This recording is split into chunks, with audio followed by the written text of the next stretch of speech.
Assalamualaikum warahmatullahi wabarakatuh. Apa kabar Bapak Ibu sekalian? Oke, mungkin belum tahu caranya ya. Jadi kalau lagi mute begini, Kabar langsung. baik, Mas Tofy.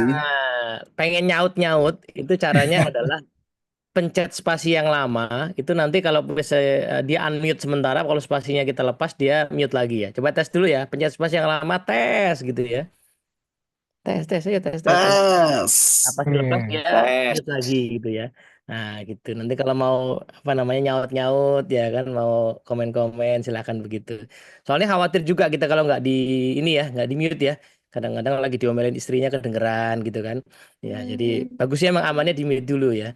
Baik, oke, Bapak sekalian, teman-teman semua nih kayak cukup variatif ya peserta kita ya. Dari wajahnya kayak Pak Joko ini sepertinya cukup senior ya. Betul ya Pak Joko ya. Iya, saya lihat gurat-gurat kehidupannya itu susah ditutupi Pak di dahi sini gitu. Tapi kayaknya Mas Afwan kayaknya lumayan agak masih muda lah ya. Saya nggak tahu pakai filter apa nggak Mas Afwan nih ya. Kalau Pak Leo nih jelas pakai avatar ya kan, jadi kita nggak tahu ya. Oke, tapi by the way kan cukup banyak yang menutup kamera. Jadi mungkin bagusnya saya survei sebentar ya. Tolong ketik di chat ya, siapa yang ikut sesi ini full attention, ketik full attention. Siapa yang nyambi, ketik maaf nyambi, ngepel gitu ya, misalnya gitu ya. Atau nyambi ngetir, ya gitu ya. Kalau ngepel kan masih bisa saya mintain pendapat, tapi kalau nyetir kan mungkin agak susah ya. Wah, Mas Kabul sih. Jelas ya, oke, full. Oke, nyambi olahraga, Arkana, oke, baik. Mana lagi? Insya Allah apa nih? Oh, insya Allah full ya. Oke, nyambi nugas. Gila ini mahasiswa ya. Woi, Mas Aji Santoso Putro ini loh, selebgram loh ini ya. Oke, full attention. Wah, oke, baik. Siapa lagi? Maaf, disambi persiapan sembayang. Oh ya, oke, nggak apa-apa. Ada lagi nyambi kerja maksudnya ya. Oh iya, oh berarti maksudnya yang di sini nih kurang kerjaan ini. Oh ini Pak Suga atau Mbak Suga ini bilang nyambi kerja. 70% hadir kata Pak Arif Budianto. Oh, berarti nyambi Pak namanya kalau gitu. Iya. 70%, 30% yang ngapain ya kan? Oke, baik. Oke, terima kasih. Ya, cukup banyak yang full attention. Semoga kita bisa berinteraksi, bisa diskusi. Nah, tadi sudah sempat diperkenalkan Mbak Divani. Saya Teddy. Saya hari ini diamanahi untuk bagi atau bercerita tentang psychological safety ya. Saya coba tayangkan dulu materinya. Sudah kelihatan kah? Sudah. Sudah ya. Oke, kalau saya kasih lingkaran begini kelihatan nggak? Kelihatan, Mas. Kelihatan, Mas. Gila, baik. Oke, nah, Bapak Ibu sekalian, teman-teman semua, kita hari ini mau diskusi ngobrol-ngobrol soal psychological safety. Ini tema yang waktu saya dikasih sama Mbak Divani itu, pas ada momentum waktu itu ngobrol-ngobrol sama istri saya ya. Jadi istri saya itu baru ditugasi jadi leader di salah satu tim, jadi pindah tim begitu ya. Kemudian anak buahnya itu Gen Z semua. Ya, Gen Z yang ya kelahiran usia masih 20-an lah. Gen Z beberapa adalah lulusan semacam program manajemen trainee begitu juga. Nah, terus eh, kebetulan istri saya itu terkenal di kantor agak lumayan mungkin tegas gitu ya.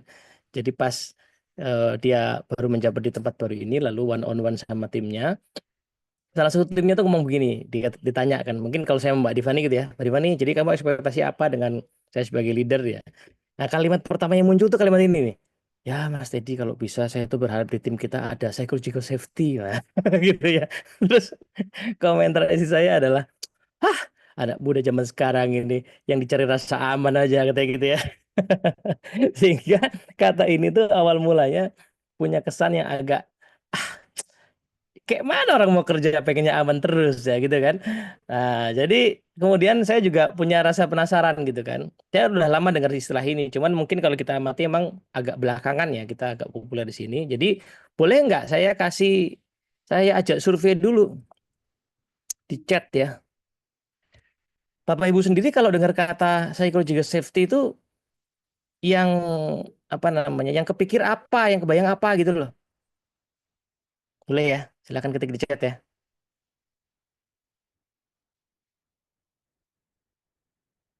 Silakan komen di chat. Membangun ruang aman. Ini Bahasanya psikologis sekali nih Pak Ezra ini ya. Oke, perasaan aman, ya itu terjemahannya betul ya.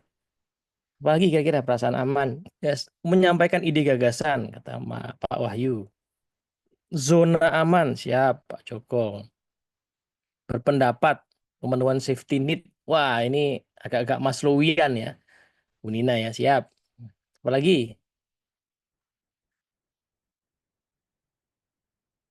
yang lain idem semua kayaknya ya. Oh, keselamatan dan kenyamanan. Oke, Mbak Rizka. Baik. Well-being yang meningkat. Oh, ya, Bu Aisyah ya.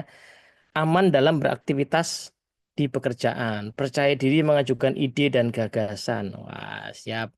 Ya, ini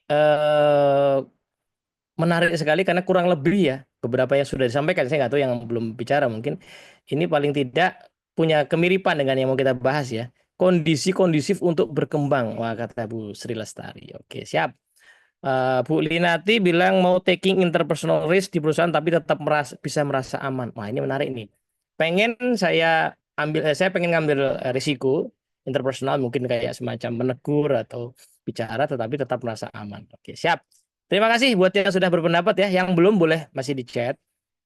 Ya kurang lebih itu yang nanti akan menjadi topik bahasan kita ya. Jadi jangan sampai ada yang merasa salah kamar kalau kok kita nggak ngomong kesehatan keselamatan kerja sih Mas gitu K3 misalnya gitu ya. Nah itu kan juga tema safety juga ya. Tapi bukan itu topik kita karena saya juga bukan ahlinya ya. Yes, kita akan bicara bagaimana secara personal, interpersonal, terutama interpersonal ya. Kita bisa berinteraksi dengan lebih terbuka ya. Dan ini saya jadi maklum kenapa tadi anggota timnya istri saya itu mengatakan begitu karena saya pun ternyata pas direnungkan, oh ya masih sering mengalami ini. Nah, ketidakamanan psikologis pada saat berada di sebuah tim. Nanti akan kita bahas sama-sama ya. Baik, mungkin tadi kalau profilnya sudah sempat dibacakan sama Mbak Rifani, mungkin ada yang belum ya. Saya tinggal di ini Pondok Kelapa, Jakarta Timur. Boleh yang tetangga saya kasih komen gitu di chat ya. Misalnya orang Pondok Kopi apa orang Kalimalang gitu ya. Kalau Tangerang agak jauh ya. Boleh gitu. Siapa tahu kita ketemu, barangkali begitu. Lah, oh siapa nih yang ngetik di chat nih? Siapa nih? Makassar itu jauh. Oh Makassar, Kecamatan Makassar. Oh boleh boleh boleh boleh. Jati Bening. Oh deket nih. Mas Aji harusnya kita bisa sering ngobrol di pinggir Kalimalang ya. Karena Jati Bening itu deket itu. Kalau nggak di inilah rest area tol itu ya. Baik. Kemudian yang berikutnya adalah saya kebetulan hobi baca tulis, suka nulis di blog nih. Jadi saya masuk yang masih setia dengan blog ya. Monggo nanti mampir ke tediprasetya.com dan tulisan-tulisan itu sebagian besar kita terbitkan jadi buku. Salah satunya yang agak baru yang sebelah kanan ini ya. Saya kebetulan mendalami neurolinguistic programming. Lalu, nah ini dia. Ya, boleh promosi dikit Pak Divani ya. Jadi silakan kita lagi punya YouTube channel, nggak lagi punya sih udah 5 tahun lebih. Tapi mungkin subscribernya masih kurang gitu mau ditambahi ya. Saya berasumsi hari ini akan bertambah sekitar 70 subscriber ya. Awas loh, kalau nggak nanti nggak kebagian sertifikat ya Pak Divani ya. Kita ya ada banyak tema soal NLP, soal leadership, soal human capital dan juga ya renungan-renungan keseharian lah ya.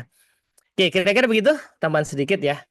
Oke, kita akan eh, masuk ke dalam materi kita. Nah, saya mau ini survei lagi ya. Surveinya pakai pertanyaan di layar ini. Tolong jawab di chat kita ya. Mengapa Bapak Ibu kok hadir di sesi ini? Apa alasannya di tema ini hadir? Kan ada tema-tema sebelumnya ya. Mungkin hadir juga, tapi spesifik di tema ini kok oke lah saya ikutan lah gitu ya. Kenapa? Tapi mohon maaf, please jangan nulis karena gratis aja ya. Itu ya tentu saja ya. Tapi sebenarnya tentu saja ada niatan lain yang kita pengen apa namanya dapatkan. Nah, spesifik kira-kira kok psychological safety ini menjadi tema yang pengen diikuti gara-gara apa? Ini temanya lagi banyak dibicarakan di banyak kantor. Wah, kata Mas Kabul. Oke. Refreshing dan relate dengan kondisi saat ini. Karena mau ketemu Mas Teddy. Waduh, main ke sini kalau gitu ya. Lewat Zoom doang sih kurang. Nggak bisa saya traktir kopi ya. Pengen belajar lebih mendalam karena ada kaitan dengan penelitian. Saya employee voice. Wih, menarik nih. Pak Wahyu ini apa? Tesis kah? Disertasi kah? Temanya perlu pemahaman tentang ini. Pak Joko menambah wawasan dunia anak muda zaman sekarang. Wih, ya ya ya ya ya. Sebenarnya zaman dulu juga butuh, Pak. Tapi istilahnya belum ada ya. Dulu mah segala yang tidak aman di pekerjaan itu telan aja gitu ya Pak Joko ya. terima aja lah yang penting digaji kan gitu ya. Benchmarking sama company lain, soalnya di kantor saya masih menganggap remeh permasalahan psikologis. Wah, iya juga. Masih ada yang seperti itu ya. Karena materinya saya, wow, mosok. Nggak mungkin. Mungkin karena ini hostnya Mbak Divani sih itu lebih masuk akal ya. Kalau misalkan materi saya tesis, oke, memperdalam dalam penelitian, menambah wawasan saja. Kebetulan lagi apply posisi air. Oh, ini sekalian nih mau ini ya menawarkan diri ya, Pak Ezra ya. Lagi apply nih barangkali Mas Kabul mau menerima ya. Oke, karena pernah membuat safety induction, ada poin psychological. Menarik sekali. Kantornya apa nih Pak Susilo? Karena nggak ada kerjaan, Masya Allah Pak Muhammad Rahman ini. Bagus sekali Pak. Nggak ada kerjaan daripada ngerokokan ya toh. Gangguin orang mending ikut webinar. Itu sangat positif ya. Nanti bisa ditambahin Mbak Divani di apa webinar kita tuh ada poinnya. Kalau Anda nggak punya kerjaan, ikut webinar kita. Itu bagus juga tuh. Jadi agak lebih produktif ya. Temanya menarik relate terkait dengan topiknya untuk nambah wawasan sebelum masuk dunia kerja. Masih mahasiswi nih Mbak Sisilia, Mbak Karisa, relevan, Mbak Paulina, rasa percaya sangat penting. Mau dicoba sebagai bagian project management. Wah keren nih Pak Muhammad Khoshi. Pak Ahmad baru banget mutasi di unit kerja Biro SDM. Jadi harus belajar bidang employee development. Wah selamat ya. Promosi kayaknya ya. Timnya mulai banyak yang Gen Z kata Pak Arief Budianto dilihat dengan kondisi saat ini. Oke, sip. Terima kasih sudah berbagi. Moga-moga ekspektasinya terjawab ya meskipun ini materi kita mungkin sifatnya pengenalan singkat ya paling tidak bisa menjadi percikan inspirasi buat kita semua. Nanti saya kasih referensinya banyak ya. Tentu saja saya bukan ahli di sini Bapak sekalian. Jadi mohon dimaklumi nih. Jadi Mbak Divani bilang kebetulan saya studi lanjutnya bukan soal psikologi, saya lagi studi lanjut soal filsafat. Jadi tema psikologi sesuatu yang saya dalami secara otodidak saja. Moga-moga berkenan, tapi secara praktis barangkali inilah yang kami hadapi sehari-hari, gitu ya. Oke, nah, eh tema psychological safety itu jadi krusial kalau kita membuka dengan pertanyaan ini ya. Mungkin boleh juga nih. Nanti kalau kalau mau ngetiknya di chat boleh, tapi saya berharap ada satu dua yang berkenan berbagi ya. Pertanyaannya gini, siapa yang pernah mengalami maksudnya ya, ingin berpendapat terus mengurungkan niat? Jadi di sebuah meeting gitu ya, mungkin kayak Mas Afwan atau Pak Arif gitu, lagi meeting, pengen ngomong sebenarnya, tapi nggak jadi gitu. Nah gitu ya, saya pernah mengalami itu. Nanti kalau boleh bercerita ya Mbak Rifani satu dua kalau ada yang berkenan. eh Mengurungkan niat jadi nggak jadi. Nah cuman jangan cuma sampai di situ. Setelah beberapa waktu kemudian itu ada dampaknya. Gara-gara saya nggak ngomong tuh ada dampaknya. Misalnya, contohnya ya, sebenarnya saya lihat di presentasi itu ada pemaparan yang nggak masuk akal. Saya pengen ngomong, tapi saya nggak jadi ngomong. Lalu habis itu ternyata sebulan atau 2 bulan kemudian terjadi satu masalah. Kemudian, bener toh yang gue pikir waktu itu. Nah gitu ya. Kalau ada semacam itu, boleh dong cerita ke kita. Kalau mau diketik, karena nggak mungkin kan boleh. Kalau ada yang mau berbagi silahkan. Saya stop share dulu sampai di sini. Yang pernah mengalami semacam itulah, gitu ya. Mau ngomong, nggak jadi. Ternyata sekian lama kemudian, wah bener tuh. Nah, Mas Adi, Ya siapa nih? Pak Arif ya. Silakan Pak Arif. ya, ya, saya pernah juga seperti itu. Jadi Oh, kondisinya karena eh, kita itu khawatir ketika bicara itu banyak dihujat gitu ya, maksudnya banyak ya. komplain teman-teman. Heeh. Sehingga kita sudah pernah menyampaikan sekali, berikutnya tidak ditindaklanjuti, kejadian Heeh. beneran ya udah, kalian udah pernah kita sampaikan tapi nggak ada tanggapan. Jadi berikutnya Nah, mau komplain lagi. nah, oke. Jadi sebenarnya karena nggak enak, malas dihujat ya. Nah, tapi terus habis itu kejadian lagi nggak, Pak? Kejadian lagi. Jadi seolah-olah kita jadi apa ya, tukang nguber-uber gitu loh. Iya, Uber, iya, tapi iya. habis itu nanti di belakang pada ngomongin. Iya, iya, iya, iya. Kita ngubur-ngubur udah ngomongin, tapi kalau kita akhirnya nggak ngomong, ternyata ya sudah begitu lagi gitu ya. Sebentar ini kayaknya ada yang tidak sengaja ya. Stop share. Baik, oke, thank you Pak Arif. Wah, ya siap. Kita kasih jempol dulu ya buat sharingnya ya. Oke, jadi sebenarnya poinnya kenapa kita nggak ngomong karena sudah pernah ya ada omongan nggak enak gitu ya. Ya, lama-lama capek juga kita handle-nya ya. Baik, ada lagi yang lain monggo. Ini Mbak Alia coba nih. Saya sering loh. Wah, menarik nih Mbak Alia sering. Mbak Alia mau ngomong langsung nggak Mbak Alia? On mic aja ya Pak ya. Soalnya Ya, kalau on cam kayak laptopnya nggak kuat. iya ya. Mbak Alia sudah lama nggak ini ya Mbak ya? Nggak jadi model gitu ya? Alia Rohali kan dulu kan ada tuh. Udah pensiun, udah punya Bukan. anak Pak. Oke, silakan Mbak Ya, Alia. kalau di tempat saya dulu kan karena udah sepuh-sepuh ya kan pabrik Mm-mm. dan sepuh juga. Jadi bener-bener kita anak-anak yang baru masuk itu kayak anak sekolah aja. Jadi harus nurut. Oke. Oh enggak nanti ada Ah, dapat sedikit nanti ah, dimarahin. ah, Kan saya udah lebih pengalaman gitu. Wah, nek udah kayak gitu kan udah susah ya. Jadi ya itu yang ah. membuat saya juga kadang tuh males ngomong. Ah udahlah Oke. nanti juga akhir-akhirnya mau ide apa aja nanti ikut ide bapaknya ini terus kadang juga Iya. skeptisin gitu Pak kayak halah kan kamu baru anak kemarin gitu ah ya udahlah udah males. Terus impactnya apa Mbak? Pernah nggak ada satu kejadian yang nggak jadi ngomong? Terus abis itu ternyata ada dampaknya tuh gara-gara kita nggak ngomong waktu itu gitu. Pernah waktu itu Apa tuh? saya lebih ngide sih Pak kayak Mm-mm, Pak ini kan saya di training ya Pak mm-mm. di departemen training saya punya ide gimana kalau orang-orang yang di setiap departemen yang memang dia pinter bisa ngomong itu kita kasih Mm-mm. training trainer Pak dan nanti kalau Oke, misalnya ada audit lalu kita ada kebutuhan training itu kita bisa langsung pakai departemen aja nggak usah bergantung ke kita oke. karena udah ada PIC training yang memang dia bisa ngajar gitu Yes. kata manajer saya buat apa kan saat ini company itu belum butuh kita juga Ah, iya, ini iya. belum dialokasikan nah ternyata sebulan setelah saya ngomong itu tiba-tiba ada dari apa hasil meeting Mm-mm. yang ngomong yang hasilnya itu adalah kalau ternyata setiap departemen itu harus punya PIC training. Nah, ya Oke. jadi ya kalau disuruh atasannya baru gerak tapi kalau begitu kita yang dari bawah menyuarakan concern itu belum belum digagas itu loh Kak Dedi. Jadi Oke. Jadi ya ternyata turun juga perintah itu ya. iya Ya, siap-siap. Thank you Mbak Alia. Jadi kesannya seolah-olah Departemen Clean Learning itu kayak reaktif ya, nunggu di suruh atasannya. Padahal iya dari dulu saya udah ngomong itu ya. iya Oke, saya juga siap. akhirnya cuma ngintil direkturnya aja maunya apa. Jadi kita nggak Mm-mm. bisa bebas gerak juga sih Pak. Kalau Iya, ada jadi teman baru kita gerak gitu. jadi mungkin pas Mbak Alia terima instruksi itu dalam hati ngomong, ku bilang juga apa gitu ya. Iya, jadi udah sebulan dua Iya, bulan apa ya baru muncul iya, itu terus iya, tiga iya. bulan baru dieksekusi. Iya. Jadi pas dalam hati ngomong, dalam hati, yang ku bilang juga apa. Itu pengen ngomong gitu ya. Tapi kenyataannya kan nggak ngomong gitu Mbak Alia. Ngomong cuma Iya. noted gitu ya Pak ya. Noted. Ya, kasih jempol dulu ya buat sharingnya ya.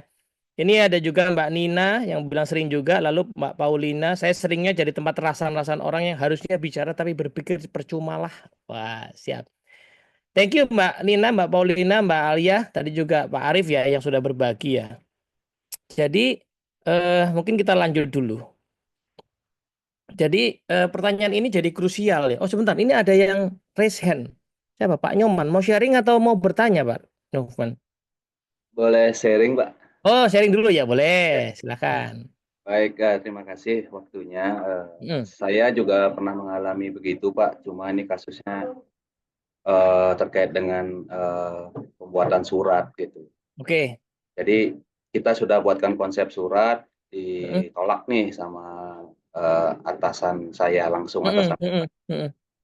disuruh ngubah gitu. Nah, pada Ya. saat ngubah itu karena pengalaman, jadi saya save as aja, save as revisi 1 gitu kan. Oke. Jadi pas diubah menurut saya konsep saya itu sudah bagus pada saat Hmm, di apa maunya atasan langsung, udah di ACC, di paraf, hmm, dimintakan tanda tangan ke pimpinan utama, hmm. taunya dicoret Pak, dicoret, Oke. kembali ke konsep yang saya buat itu Pak, gitu kan. Heeh. Jadi langsung aja bisa saya print karena emang konsepnya sudah ada gitu kan. Oke. Kaget dong itu atasan langsungnya. Hmm. Loh, kok bisa cepat kamu ngasih gitu? Iya, saya CFS Pak, bisa sampai revisi 4 itu Pak gitu sama Hmm. bos. Itu masa lalu sih Pak ya. Kalau sekarang kalau diingat-ingat lucu juga kalau seandainya kita debat kan di paraf-paraf nanti sama atasan langsung. Oh, maksudnya Jadi gitu. Jadi daripada kita sebenarnya ribut, sebenarnya menurut saya secara sistematika hmm. alur konsep surat itu sudah bagus, tapi mungkin beliau masih menggunakan tataran pakai masa Ah, iya, iya, iya, iya. kalimat-kalimat yang kurang efektif mungkin gitu. Oke, Itu aja sih Pak. siap. Thank Jadi you, Pak Agus. Wah, ini menarik ya. Kita ya, kasih jempol dulu ya buat sharingnya ya. Jadi, tapi ini positif sebenarnya ya. Jadi nggak diomelin bosnya sebenarnya kan. Justru kelihatannya cepat. Cuman asal muasalnya kan Pak Agus pengen bilang, loh bagusan yang ini Pak gitu ya. Cuman kan nggak enak ya dah. Jadi kita oke siap. Nah, tapi kita save as ya. Jadi di belakang layar aja gitu ya. Nah, siap. Thank you bagi yang sudah berbagi. Terima kasih banyak ya. Kita lanjut sedikit ya, Bapak sekalian ya. Nah, ini pertanyaan ini itu krusial karena nanti kita akan lihat ada banyak efek-efek yang tidak sederhana ya. Kalau tadi Pak Agus ya paling efeknya kan positif ya. Cuma bilang, "Wah, cepat juga selesainya" gitu ya. Kalau Mbak Alia tadi juga efeknya kan masih positif juga. Cuman kita bilang dalam hati aja, "Wah, kan aku bilang juga apa." Ya gitu aja ya. Nah, nanti ada efek-efek yang lain ternyata ya dari situasi kayak gini dan jangan khawatir ya. Itu kayak gini saya kira di zaman sekarang masih terus terjadi dan bahkan di level yang cukup tinggi. Ini menariknya. Jadi jangan anggap ini tadi oleh Mbak Adia kan ceritanya kisahnya waktu masih apa masih baru ya. Nggak tahu Pak Agus juga begitu ya, mungkin kisah masa lalu waktu masih muda. Tapi di tataran yang masih lebih tinggi, eksekutif sekalipun itu masih terjadi gitu ya. Nah, eh coba kita refleksikan sedikit ya di organisasi kita sekarang.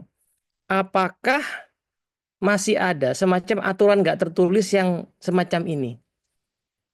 Nah, kalau masih ada, sebentar, boleh nanti kasih apa namanya, eh, klik atau ketik di chat gitu ya. Oh ya ada nih yang mana gitu ya. Misalnya, somehow ya di dalam organisasi kita ada kalimat begini, mungkin nggak diungkapkan langsung, tapi jangan mengkritik apa yang mungkin dikerjakan atau setuju sama bos. Wes kalau bos sudah ngomong iya jangan dikritik. Nah, ada nggak kayak gini? Yang kedua, jangan ngomong kalau nggak punya data yang kuat. Jadi pastikan punya data kuat dulu. Jadi sekedar beropini, sekedar ngasih pendapat itu janganlah gitu ya. Nanti kalau udah yakin banget baru bisa. Yang ketiga, jangan bicara saat atasan dari atasan kita ada di rapat. Jadi kita meeting, atau misalnya saya lagi ngobrol sama Mbak Divani, lalu ada siapa Mbak Indra gitu ya. Lalu ada siapa Mbak Indra itu ada Pak Rahmat Hidayat gitu ya. Jangan ngomong lah udah kita diem aja nah, gitu ya. Yang keempat, jangan mengatakan di hadapan tim hal yang bisa membuat atasan kehilangan muka. Jadi kita lagi tim besar gitu, kemudian kita ngomong sesuatu yang nanti mungkin nih bos kita akan malu nih kalau kita ngomongin ini, ya mending nggak usah diomongin. Atau ada poin terakhir ya, banyak bicara dalam arti ngeritik terus itu nanti bisa membuat perlambatan karir. Wah, coba yang mana nih? Pak Wahyu yang mana? Yang sering tuh yang mana? Sering yang mana? Ada sekali kata Pak Alia ya. Apakah ini bagian dari culture? Iya lagi, iya lagi kata Mas Kafur. Ya, oke, baik. Pernah dulu beropini soal beban kerja terout saya masuk dalam daftar PHK. Waduh, alhamdulillah sekarang udah nggak lagi kan. Kenapa? Ayo ada terutama poin kedua ya, jangan bicara kalau nggak punya data kuat. Loh, Mas, saya tadi mikir ya, yang poin nomor 2 ini kan bagus ya. Saya waktu pernah justru pelajaran penting waktu saya gabung di Astra Group adalah eh, speak by data gitu.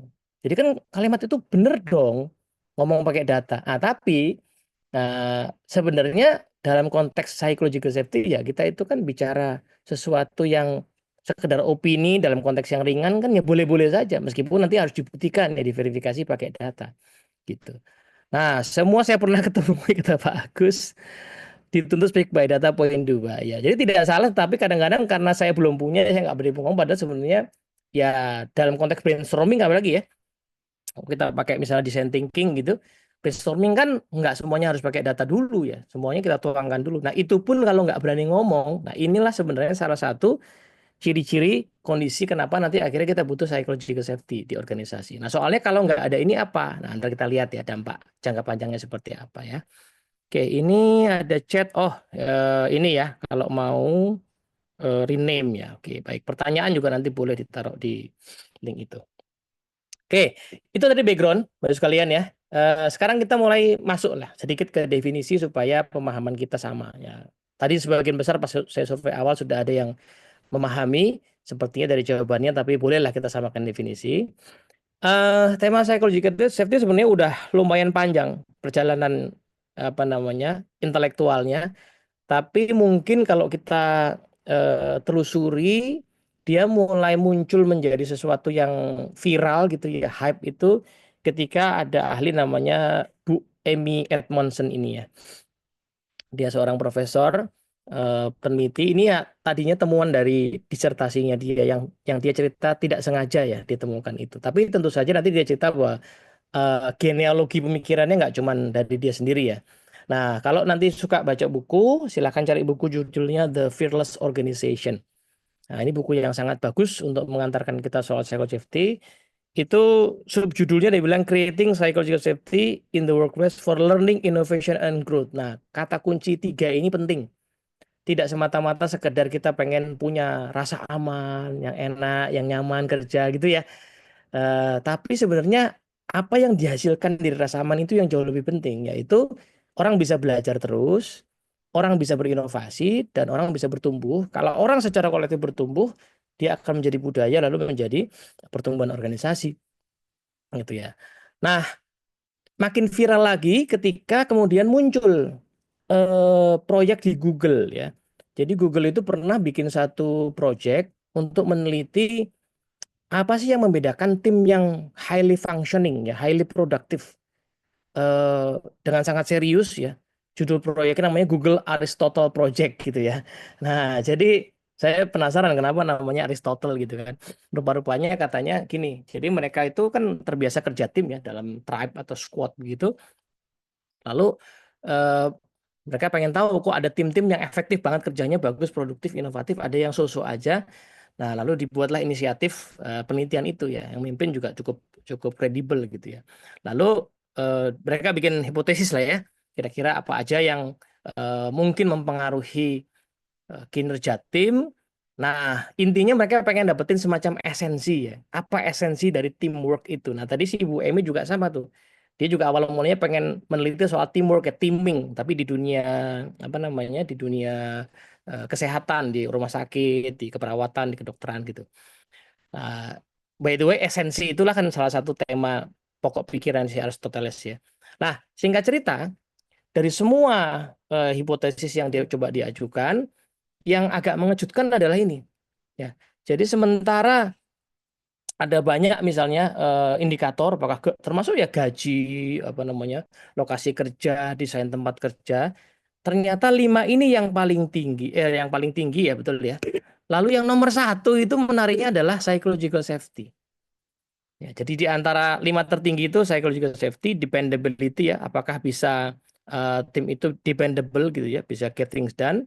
Kemudian structure and clarity-nya, apakah meaning, apakah impact gitu.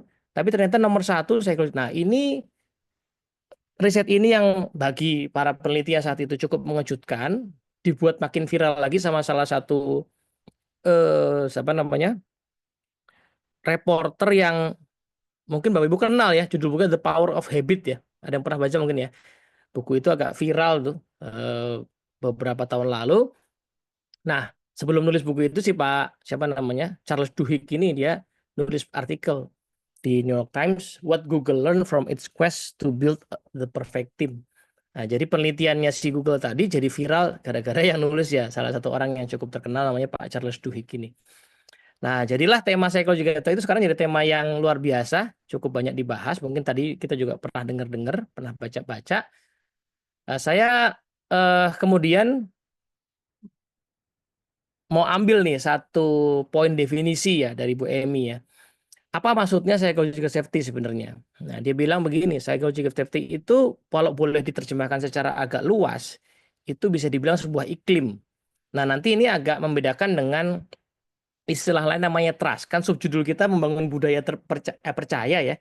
Nah, trust nanti akan kita sedikit lihat spesifiknya di mana bedanya. Tapi yang jelas psychology itu sebuah iklim.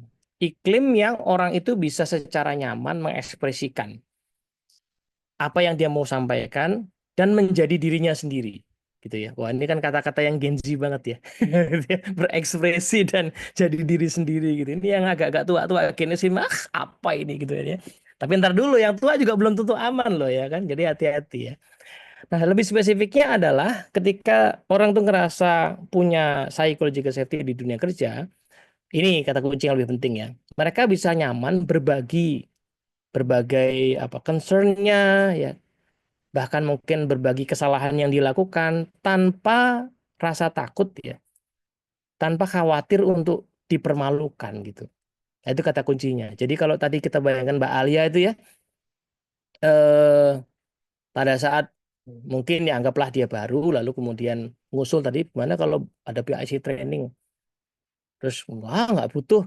Nah itu kan stop sampai di situ ya. Nah, tapi seandainya kan mungkin mungkin aja Mbak Alia pengen mengajukan argumen tambahan gitu. Tapi gini loh Pak, best practice-nya di bla bla bla misalnya gitu ya. Nah, kenapa nggak dikatakan ya mungkin ada rasa khawatir. Ya kan, aduh, yalah mungkin aku yang salah. Nah, gitu ya. Atau tadi Mas apa namanya? Mas Ayan Nyoman kalau nggak salah ya.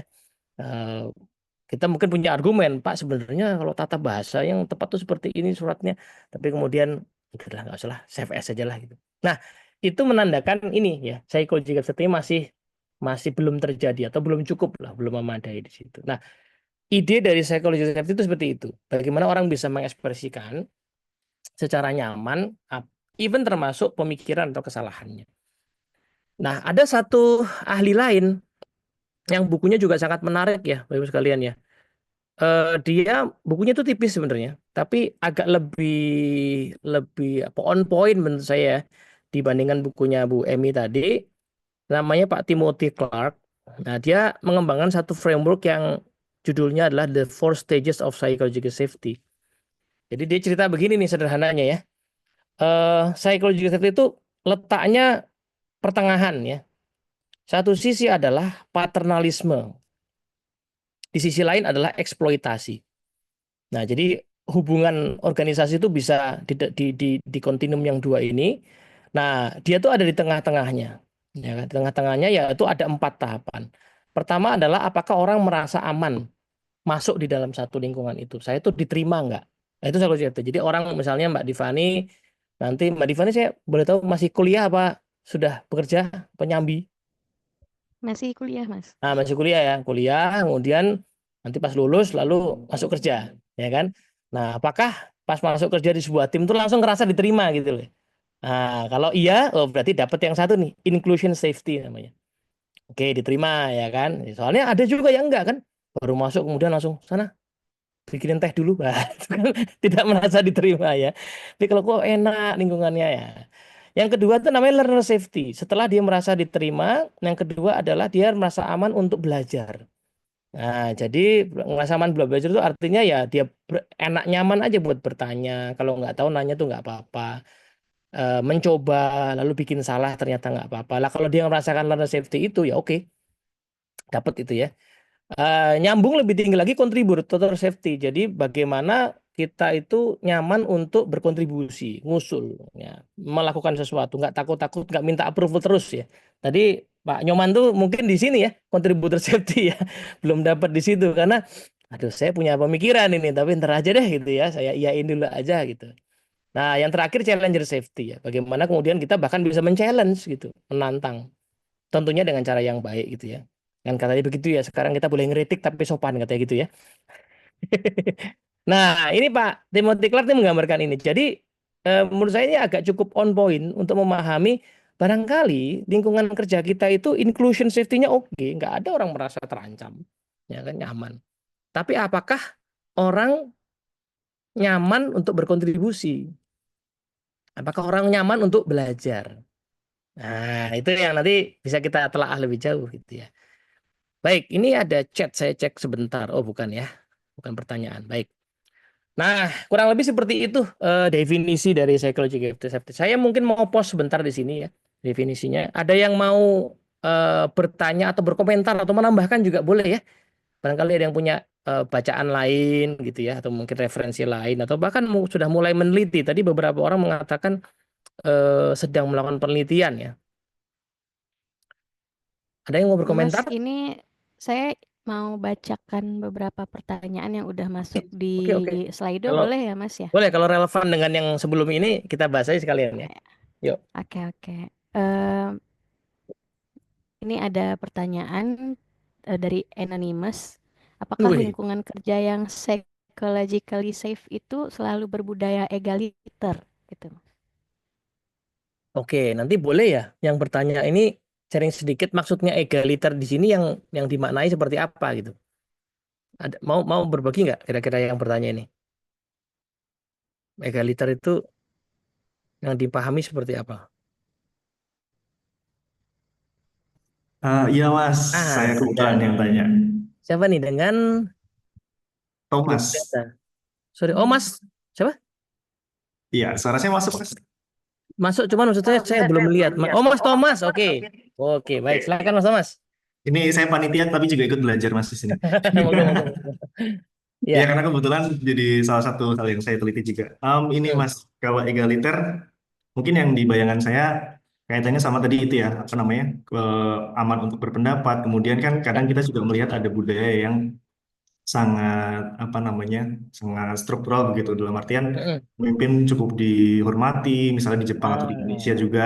Sementara ah, kalau misalkan di Amerika itu biasanya lebih cenderung egaliter gitu. Apakah ada kaitannya ke sana atau bahkan mm. selalu dengan egaliter atau sebenarnya ada di Indonesia pun dengan budaya yang mungkin pemimpin sedikit lebih dihormati begitu ya? Itu Mm. bisa muncul lingkungan yang psychologically safe gitu Oke. Mas.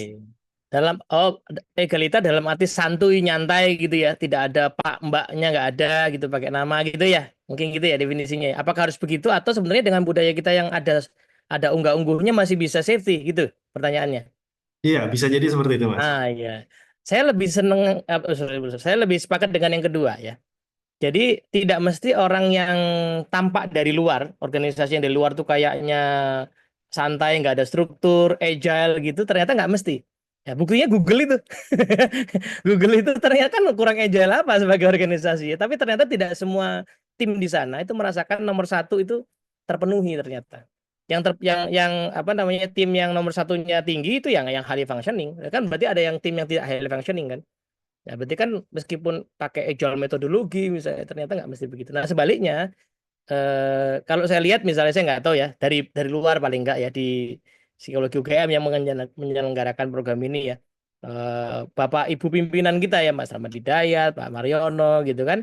Ya itu kan strukturnya masih hierarkis tuh.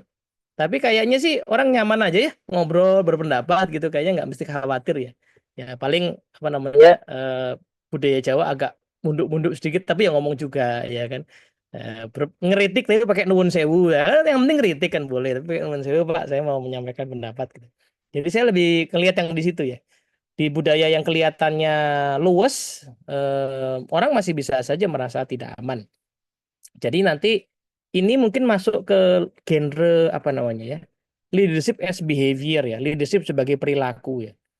Nah, jadi di organisasi yang terstruktur kayak di misalnya ketentaraan gitu ya, dalam konteks tertentu mungkin saja ini dipraktekkan gitu. Mungkin saja dipraktekkan karena ini sebagai sebuah praktek perilaku. Kira-kira begitu ya. Nah, Pak, Oh, jadi oke. menarik ya kalau mau meneliti itu ya.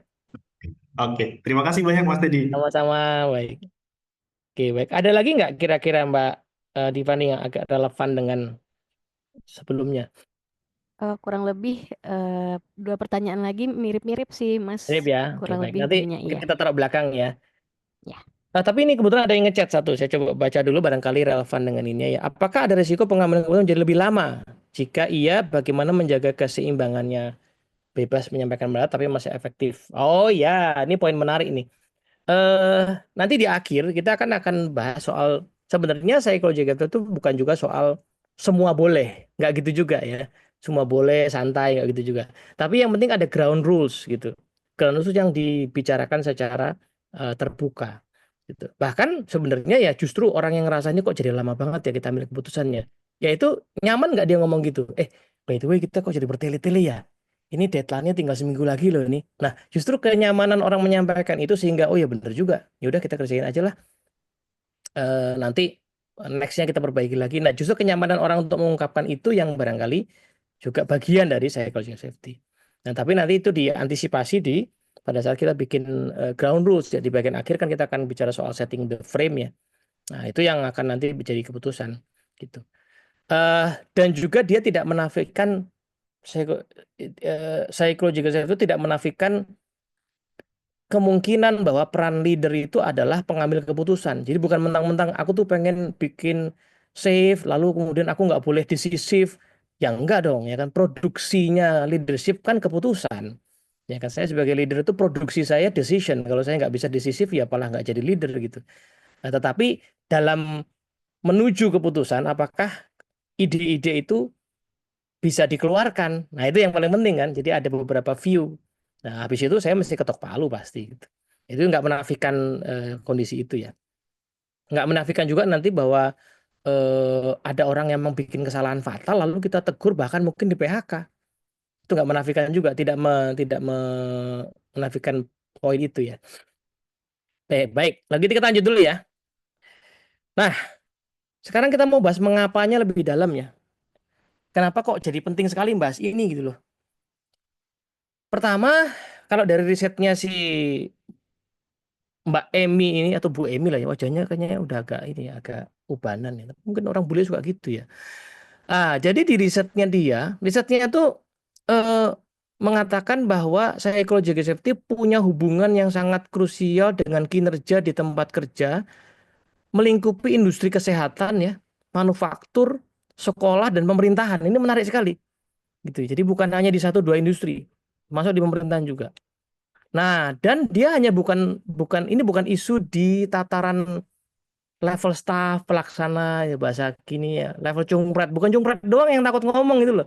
Ternyata level C pun ya si level ya para direksi juga masih mengalami hal ini.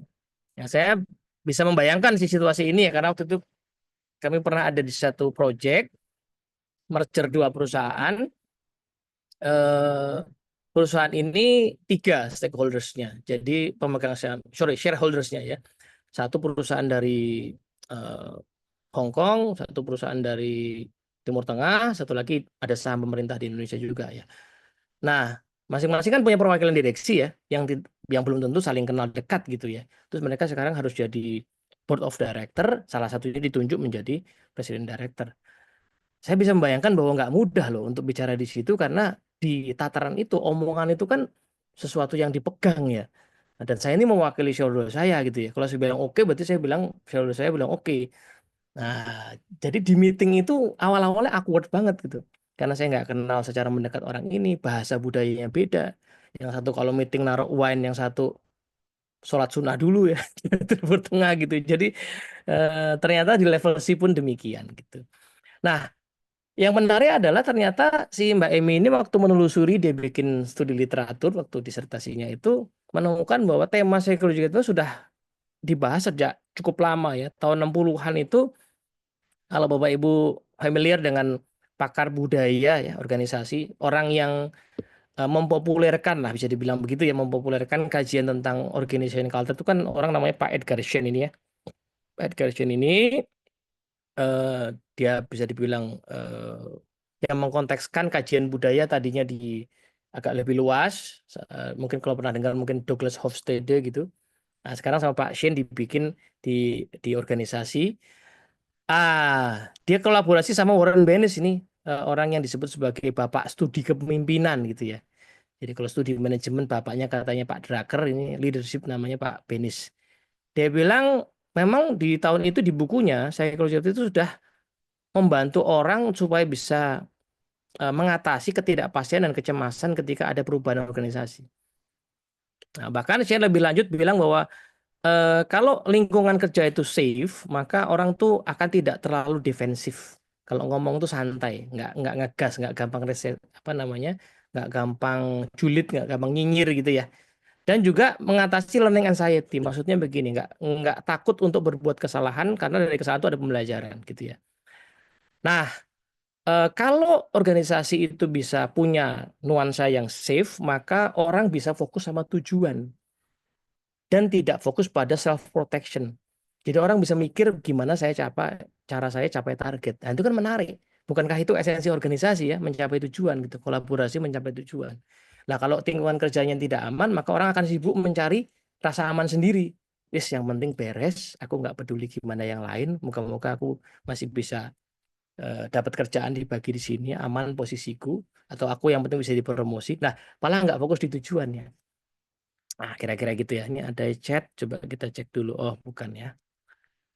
Baik, nah apa resikonya kalau kita nggak bisa berpendapat secara terbuka? Nah ini satu nih, cara agak lebih luas ya.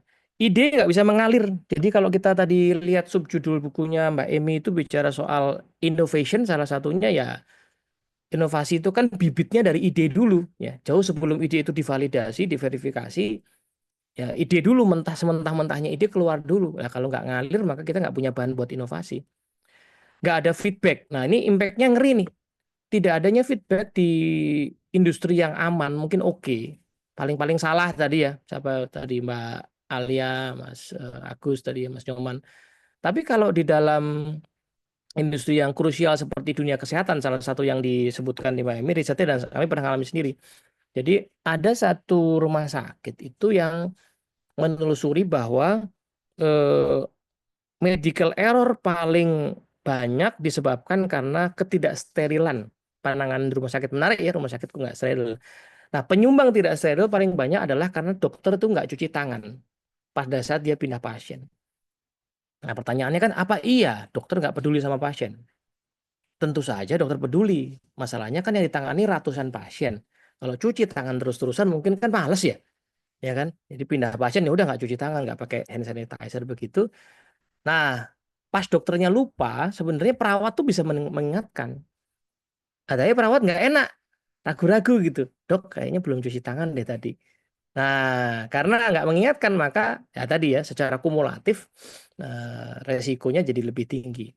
Kesalahan kerja, pekerjaan berulang, rework. Itu gara-gara tadi orang mungkin nggak enak menegur, ngingetin, SOP-nya nggak sesuai nih, gitu ya. Lalu ada rework di situ. Yang lebih parah kesalahan kerja. Kalau di perusahaan pertambangan, eh, penggunaan APD ya, alat pelindung diri itu kan krusial ya.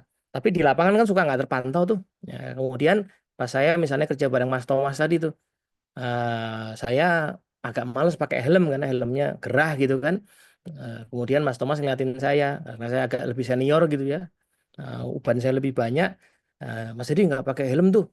Dia nggak enak ngingetin saya. Jadi ya udah saya nggak lakukan itu. Atau mungkin saya ngantuk ya harusnya nggak boleh operasikan alat berat. Saya ngantuk.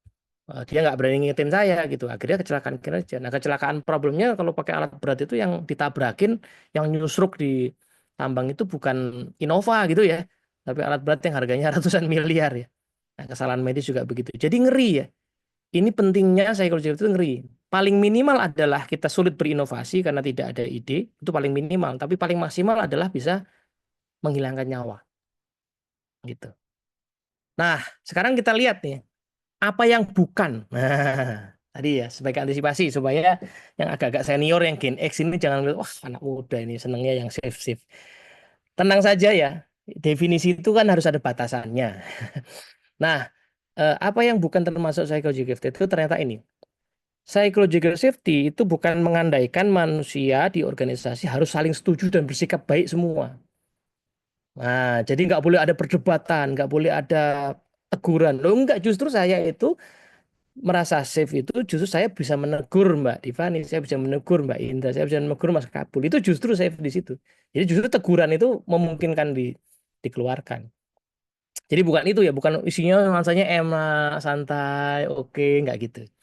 Yang kedua, psychological safety itu kan seolah ada yang mengatakan begini, ya orang kan yang berani ngomong itu kan yang ekstrovert. Nah, gitu ya.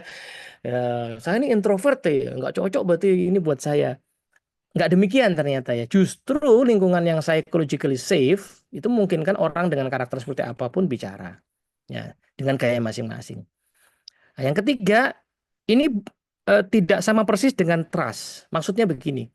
Kalau trust itu konsepnya memang dua. Ada namanya interpersonal trust, ada organizational trust, jadi agak lebih luas.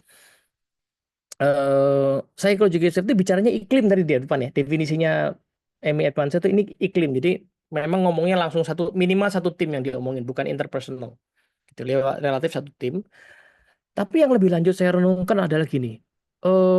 Saya bisa aja trust sama Mas Kabul, ya. Saya nggak khawatir kerja bareng beliau. Tapi saya mungkin aja tetap nggak enak negur Mas Kabul gitu. Nah itu yang dimaksud dengan tidak apa namanya tidak sama dengan trust ya, gitu ya. Jadi saya sih tetap mau kerja sama beliau, tapi saya agak ragu kalau mesti ngingetin. Nah, itu belum tentu artinya begitu. Dan yang terakhir tentu saja psychological safety bukan berarti semua boleh kerja santai tanpa standar tinggi. Jadi justru kalau kita lihat tadi di kasusnya Aristotle Project, ini adalah ciri khas dari organisasi tim yang highly functioning. Justru tim itu standarnya tinggi, orang-orangnya berkinerja sangat produktif. Jadi bukannya malah santai-santai gitu ya. Nah, kira-kira seperti itu. Nah, ini kata Mas Arief, boleh debat yang penting ada kesepakatan. Ya betul, boleh debat dan terjadinya kesepakatan itu gara-gara apa? Gara-gara orang itu nggak perlu ngotot untuk didengarkan. Saya melihat begitu ya. Lingkungan yang psychological safe itu sebenarnya ya, mungkin secara probabilitas ya, nggak semua. Ini ada karakter orang berpengaruh juga. Tapi saya probabilitas saya itu nggak perlu ngotot karena saya tahu pendapat saya itu pasti didengarkan. Saya ngotot kan gara-gara apa? Saya bicara mungkin tadinya pelan, ya kan? Karena saya ngomong pelan, nggak terlalu direken gitu loh. Kemudian Mbak Divani bos saya bilang, nggak penting lah Mas Hedi. Akhirnya saya ngotot, saya naikin nada saya. Nah kalau dari awal pendapat saya itu sudah dianggap krusial, lalu coba direnungkan, kan saya nggak perlu naikin nada saya kan gitu ya. Nah kira-kira gitu ya Bapak sekalian ya. Oke, sampai di sini definisi kita dan juga backgroundnya. Saya punya sebuah studi kasus. Nanti tolong boleh ini ya, boleh komentarnya boleh diketik di chat. Saya ketik dulu ya. Boleh juga ngomong langsung. Jadi setelah coba dianalisis, boleh ngomong langsung ya. Oke, nih kasusnya ya. Nanti kita diskusi bareng nih. Di sebuah perusahaan teknologi, seorang anggota tim junior mencoba menyampaikan bahwa pendekatan teknis yang dipilih tim bisa menyebabkan keterlambatan. Jadi bisa lama kerjanya. Namun dia langsung dipotong oleh manajernya dan topik nggak dibahas lagi. Ini pasti nggak mungkin terjadi di organisasi kita ya. Ini kan cerita khayalan aja kan ya. Minggu berikutnya, proyek mengalami hambatan serius yang sebenarnya bisa dicegah. Oke, sampai di sini ya. Silahkan coba kita analisis ya. Apa yang terjadi di sini sebenarnya? Kenapa ya? Kenapa kok akhirnya impact-nya sampai ada hambatan yang beneran? Lalu kalau menurut Bapak Ibu teman-teman, gimana ini bisa diatasi sebenarnya? Silahkan sebelum nanti kita masuk ke how. Boleh jawabannya ketik di chat ataupun ngomong langsung ya. Mungkin kita ambil 1 atau 2 komentar ya, kalau mau ngomong langsung boleh juga. Silakan. Nih kalau mau soalnya di capture, wah nih Pak Adi 86. Wah, maksudnya angkatan 86 apa kelahiran 86 Pak Adi nih? Wah, angkatan 86 kayaknya. Kalau kelahiran 86 nggak begini wajahnya kayaknya. Pak masih di mute Pak. Mohon maaf Pak. Masih di mute. Nah, Matur nuwun. Ya Pak Adi, silakan Pak Adi. Assalamualaikum Mas Teddy. Keren nih Assalamualaikum. topiknya. Mas, saya akan menanggapi sekaligus kaitannya dengan case ini ya. Sekaligus tanya sih. Yang dimaksud psychological safety nanti itu termasuk referensi yang Mas Teddy Jong sudah banyak baca tadi, termasuk case ini. Sebenarnya nanti arahnya kepada safety-nya kita sebagai personal, sebagai karyawan atau staff, ataukah lebih kepada organisasi? Ya, dari awal tadi kan Mas tadi menyatakan kalau orang nggak menyampaikan pendapat di forum itu mungkin kalau nggak tersampaikan nanti dia akan gondok gitu kan. Tapi kalau dia berani menyampaikan dan itu dengan konflik sebelumnya dia menyampaikan itu ada kelegaan hati gitu kan, secara personal ya. Tapi kalau di budaya organisasi itu kan beda-beda. Ada yang egaliter tadi yang disebut, juga ada yang hierarkis kan. Nah, gitu. Kalau sifatnya itu sudah hal yang diputuskan dalam suatu forum itu sudah given, biasanya kita hanya sharing aja sih gitu. Kalau kita memang menggali ingin dari bottom, kita memang bisa sharing leluasa ya gitu. Saya biasanya memulainya dengan kata-kata gini, asal usul asal. Jadi biasanya kalau saya ngomong kayak gitu ya terserah nanti mau diterima atau enggak. Jadi easy going kan gitu. Jadi pertanyaan saya lebih lanjut adalah perspektifnya yang Mas Teddy sampaikan nanti lebih kepada safety untuk kita sebagai personal, sebagai karyawan, ataukah dalam konteks organisasinya Mas? Gitu Mas. Makasih Mas. Oh, ini berarti bertanya dulu ya sebelum bahas kasus ini ya. Baik. Ya nggak apa-apa, kita bahas sedikit. Ya Pak Adi, tadi kalau kita sempat bahas poinnya, lingkupnya tema psychological safety yang terutama yang referensinya Amy Edmondson ya, itu memang bicara soal budaya, iklim di tim. Tapi iklim di tim yang memungkinkan orang itu untuk tadi, justru poin saya bagus di contohnya Pak Adi tadi ya. Apa tadi, asal usul dulu lah, ngomong aja dulu nggak apa-apa. Ya itu dulu, itu terjadi nggak? Karena nanti dari ide-ide yang mungkin masih mentah, lama-lama kan diolah jadi sebuah keputusan yang matang ya. Tapi kan titik pijak pertamanya adalah orang tuh kalau ngomong tuh oke nggak sih? Atau orang cenderung secara budaya di tim maupun di organisasi itu menahan dulu. Udah janganlah, nggak usah ngomong lah, iya aja. Nah, di situ yang kita masuk sebagai tidak safe secara psikologis. Kalau safe secara psikologis ya di momentum kita bisa bicara. Nah, tapi tadi tidak menafikan bahwa oh kalau ngomong terus nanti nggak ada keputusan. Itu lain cerita ya, itu soal decision making kan ya. Jadi di momen oke sekarang kita brainstorming nih. Dapat dong ngomong nggak?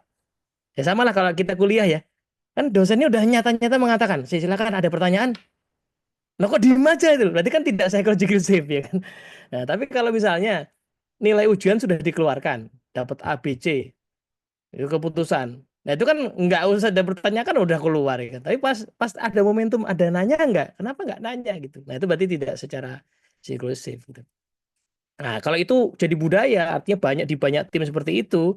Nah ini yang kita sebut sebagai iklim yang psychologically safety. Orang yang organisasi yang secara psikologis iklimnya oke, ya tadi di banyak tim kita akan temukan orang itu di momentum diskusinya ya nyaman aja mengeluarkan gitu. Gitu Pak kira-kira Pak. Oke. Kita bahas dulu yang kasus ini ya. Ini Pak Nyoman mungkin mau bahas kasus kah? Boleh? Sharing kasus ini kalau mau. Ya, izin Pak. Bapak pasti nggak pernah ngalami kayak gini ya, kantornya kan pasti nggak kayak gitu ya Pak ya. Suara saya terdengar Pak? Kedengeran Pak. Silakan. Terkait dengan studi kasus ini, seorang junior, ya anggaplah misalnya saya sebagai tim junior itu yang tiba-tiba di-cut oleh manajer terkait dengan ide pendekatan teknis dari tim yang sudah dipilih. Akhirnya terjadi permasalahan kan. Nah kalau saya sebagai orang, sebagai anggota yang di-cut itu, saya lebih memilih untuk tetap berada di ide saya yang walaupun di-cut, dan saya memantau Pak. Pastinya saya sudah paham bahwa pendekatan teknis yang diambil ini akan mengalami kegagalan dan ketika dijalankan sudah pasti gagal. Yang saya perlu pikirkan adalah bagaimana caranya untuk mencarikan solusi. Jadi ketika ide saya di-cut dan ide yang menurut saya akan mengalami kegagalan dipakai, saya perlu membuat strategi tambahan untuk bisa mengembalikan agar tujuan yang ingin kita capai itu tercapai. Jadi saya lebih memilih ke sana.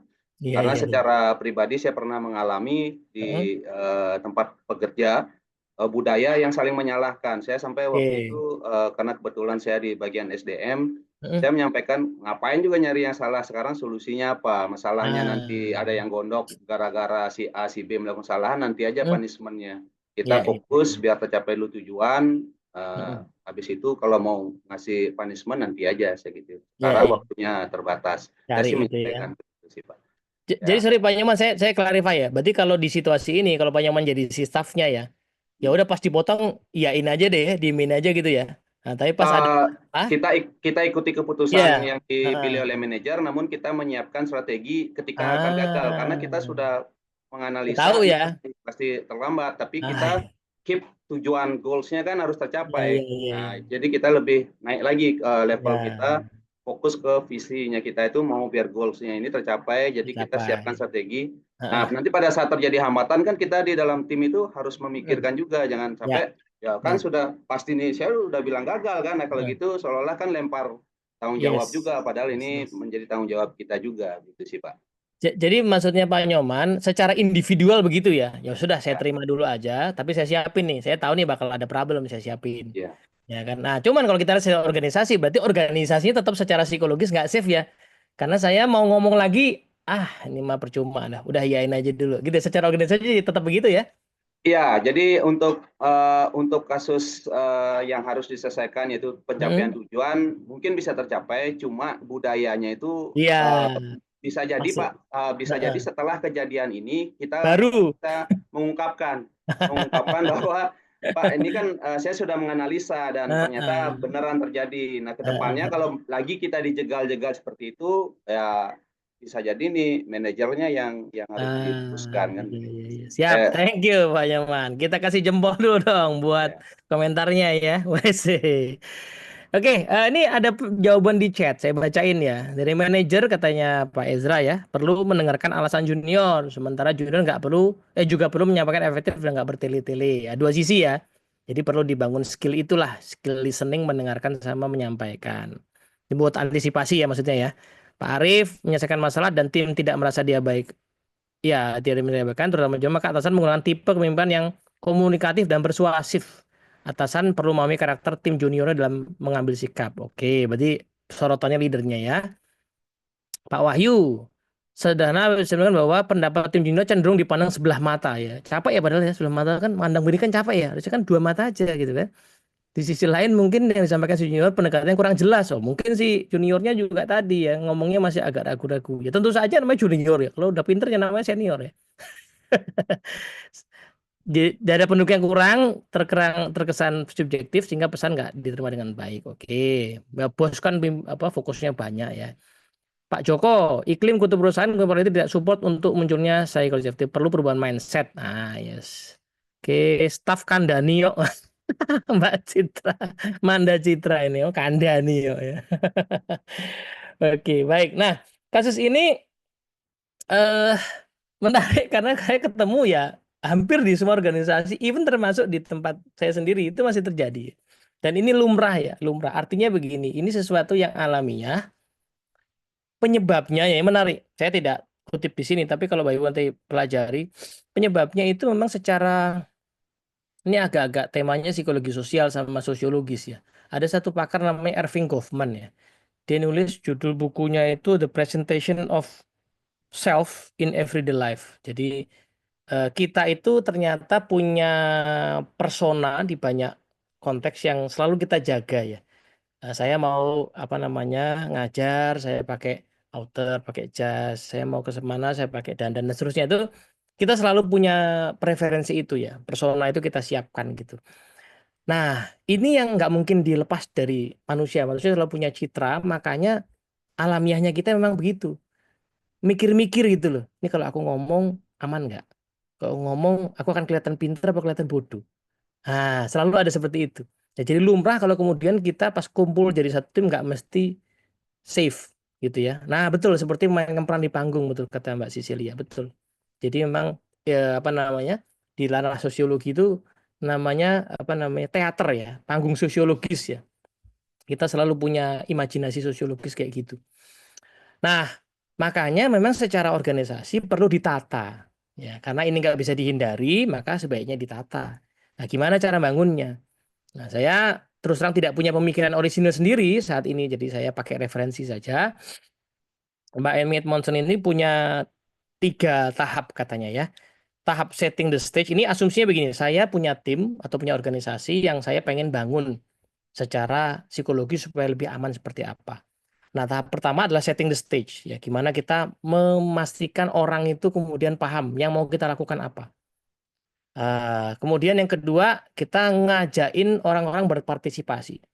Nah, memulai latihan bareng-bareng. Kemudian yang terakhir adalah bagaimana kita merespon secara produktif. Gitu ya. Ini ada langkah-langkahnya. Ada 2 yang mau kita bahas. Satu adalah leadership task. Memang ini peran utamanya di leader. Makanya CEP temanya cross culture leadership ya, karena budaya itu dibentuk lewat leader. Ya. Diamnya leader itu bentuk budaya, ngomongnya leader bentuk budaya, batuknya leader aja bentuk budaya, gitu ya. Nah, yang kedua adalah nanti kita akan lihat indikatornya. Kalau leader sudah melakukan tugasnya, indikatornya saya berhasil apa? Ya, misalnya di tahapan awal ketika leadernya setting the stage itu adalah terjadinya ekspektasi yang dipahami oleh semua pihak. Kita mau ngapain sih? Psychological safety ini apa sih? Kayak gimana sih? Definisinya, contohnya kayak apa? Yang kedua, pada saat kita mengundang orang buat ikut terlibat, maka indikator berhasilnya adalah sudah muncul adanya suara-suara, orang yang mulai latihan ngomong, berani bicara. Yang ketiga adalah pada saat kita merespon secara produktif, nanti ukuran berhasilannya adalah orang itu nggak takut ngomong, nggak takut salah karena orang berorientasi kepada pembelajaran. Ya, there is no failure, only feedback. Gitu ya. Nah, kita lihat satu-satu ya. Setting the state itu kayak gimana. Jadi ini asumsinya kita lagi mau mulai. Tadi mungkin ada beberapa yang mengatakan, oke, saya mau lagi bangun itu tuh ya, organisasi lagi bangun ini. Sudah mulai menyadari pentingnya bangun iklim yang lebih sehat supaya orang bebas berpendapat. Di momentum bisa berpendapat ya, tentu saja. Nah, itu apa yang bisa dilakukan? Satu, tugas leader adalah frame the work. Jadi kita itu kasih tahu, tim, dalam kasus tadi misalnya di rumah sakit atau di perusahaan tambang tadi, tim ini ada kecelakaan, ada fatality. Fatality ini setelah diteliti, ditelusuri, itu penyebabnya kelihatannya sepele, yaitu ada di antara kita yang tidak mematuhi prosedur, ya dia tentu saja salah, tetapi teman-temannya juga ternyata nggak ngomong. Nah, jadi kita masih latihan ya. Mulai sekarang kita masih latihan untuk saling memberikan feedback, saling menegur gitu. Kalau ditegur juga jangan baper gitu, karena buat keselamatan kita bersama. Nah, itu diangkat dulu ya, di frame dulu tujuannya ini. Jadi bukan sekedar ini lagi tema theme of the month gitu ya, psychological safety. Enggak, ini memang ada satu kasus krusial yang kita pengen bahas.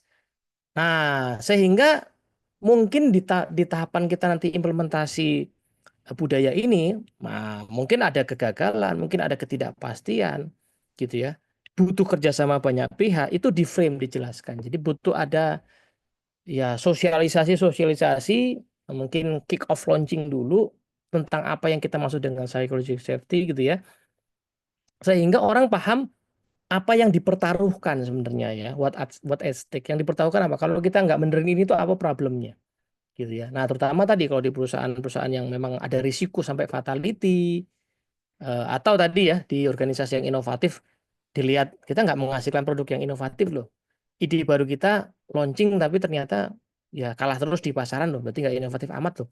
Nah, kita butuh nih beresin, lihat data-datanya ya, penjualan kita turun terus misalnya begitu. Nah, itu ditekankan dulu di awal sehingga indikatornya adalah ada kesamaan ekspektasi, kesamaan makna. Maksud saya psychological safety itu apa? Sehingga tadi ya pertanyaan Pak Adi tadi, ya orang tuh boleh berpendapat tapi ya ada titik kemudian pendapat itu mungkin ya di stop dulu karena kita mau ambil keputusan gitu. Tapi di momentum orang buat pendapat ya keluar.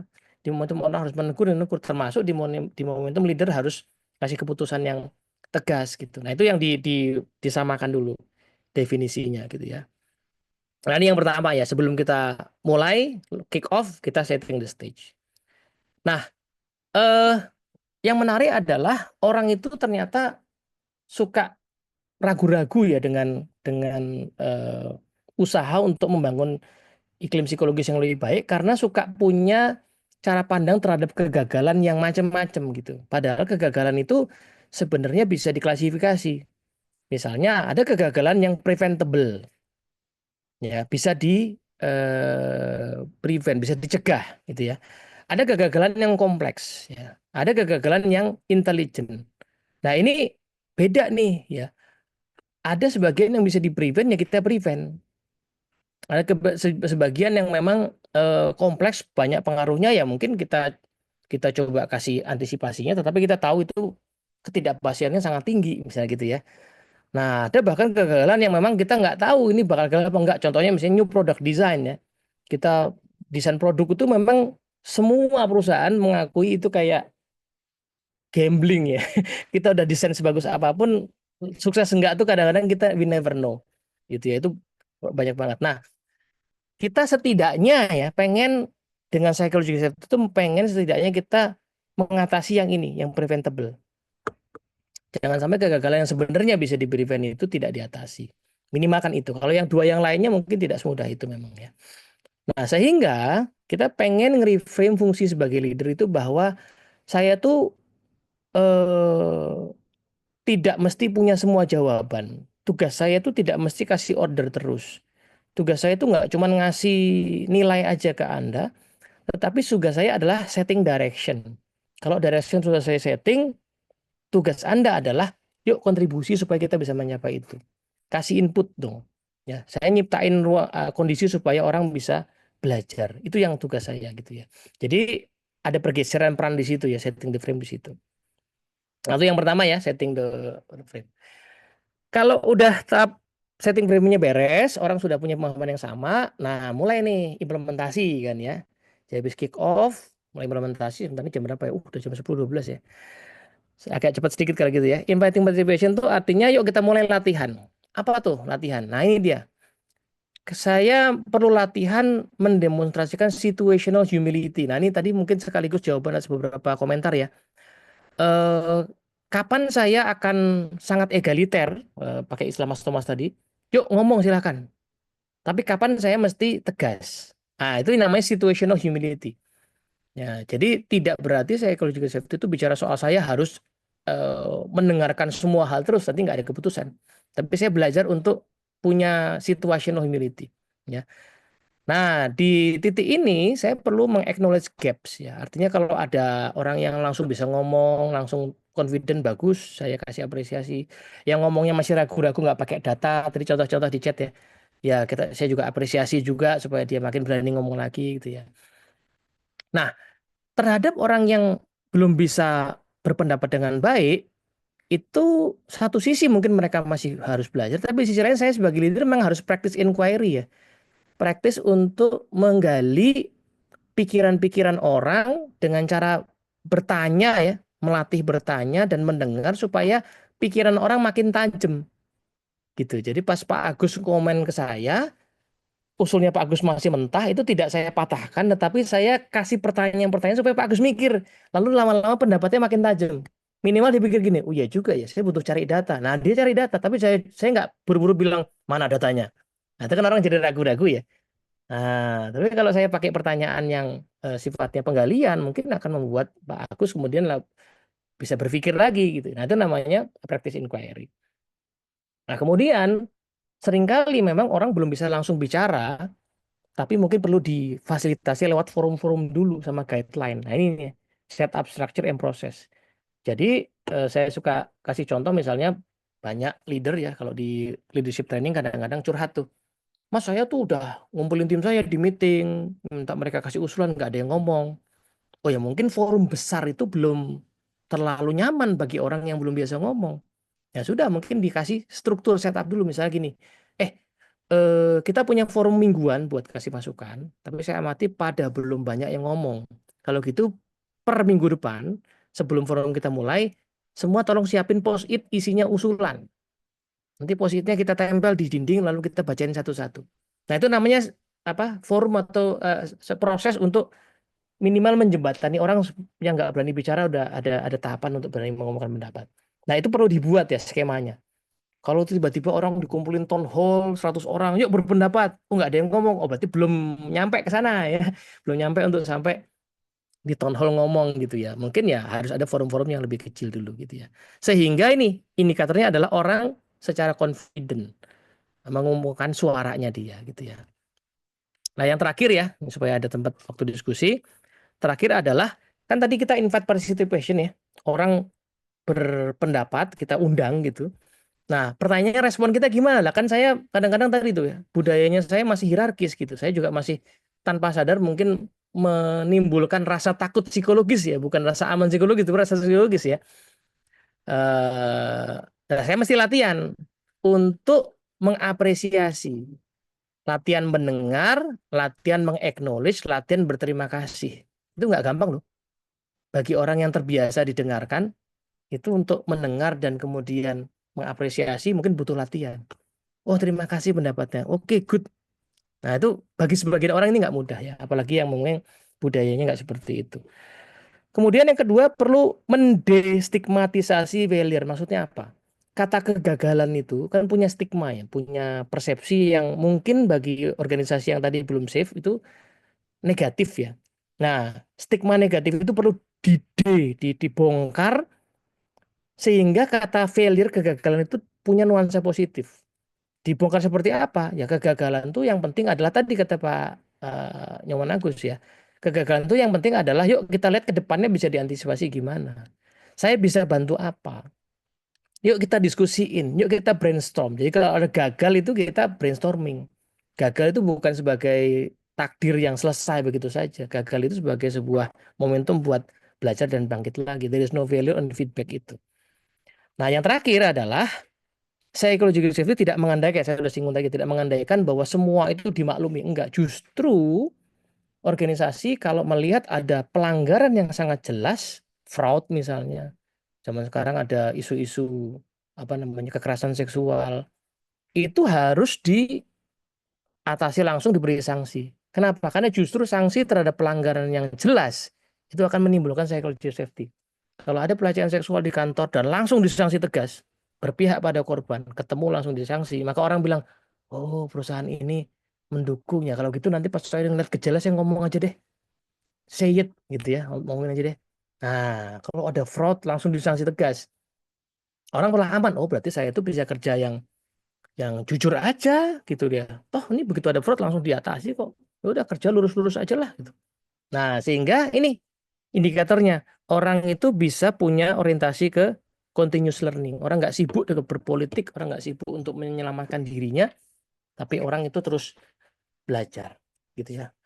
Oke, baik. Sampai di sini kita pause dulu. Kita pause dulu. Barangkali ada komentar atau pertanyaan ya.